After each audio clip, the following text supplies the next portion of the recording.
क्या आप जानते हैं माता पार्वती का शरीर काला क्यों हो गया था?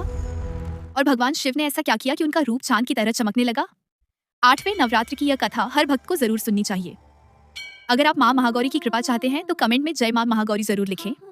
8वें नवरात्रि के दिन भक्त माँ महागौरी की पूजा करते हैं।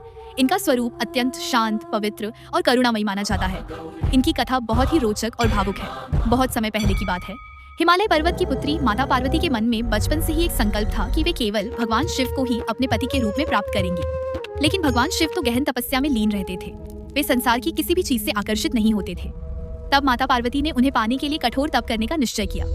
माता पार्वती जंगलों और पहाड़ों में जाकर घोर तपस्या करने लगी। कई वर्षों तक उन्होंने केवल फल खाए, फिर केवल पत्तों पर जीवन बिताया और अंत में उन्होंने भोजन और जल तक का त्याग कर दिया।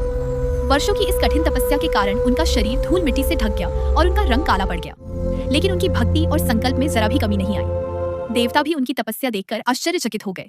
उनकी भक्ति इतनी सच्ची थी कि अंततः भगवान शिव की तपस्या भी भंग हो गई। एक दिन भगवान शिव माता पार्वती के सामने प्रकट हुए और बोले, हे देवी, तुम्हारी तपस्या और प्रेम ने मुझे प्रसन्न कर दिया है। मैं तुम्हें अपनी पत्नी के रूप में स्वीकार करता हूँ। यह सुनकर माता पार्वती का हृदय आनंद से भर गया। इसके बाद भगवान शिव उन्हें लेकर पवित्र गंगा नदी के तट पर गए। उन्होंने गंगा के पवित्र जल से माता पार्वती को स्नान कराया। जैसे ही गंगा के जल ने माता पार्वती के शरीर को स्पर्श किया, उनका रंग अत्यंत उज्जवल और दिव्य हो गया। उनका तेज चंद्रमा की तरह चमकने लगा। तभी से माता पार्वती माँ महागौरी के नाम से प्रसिद्ध हो गई। माँ महागौरी का स्वरूप अत्यंत सुंदर और शांत माना जाता है।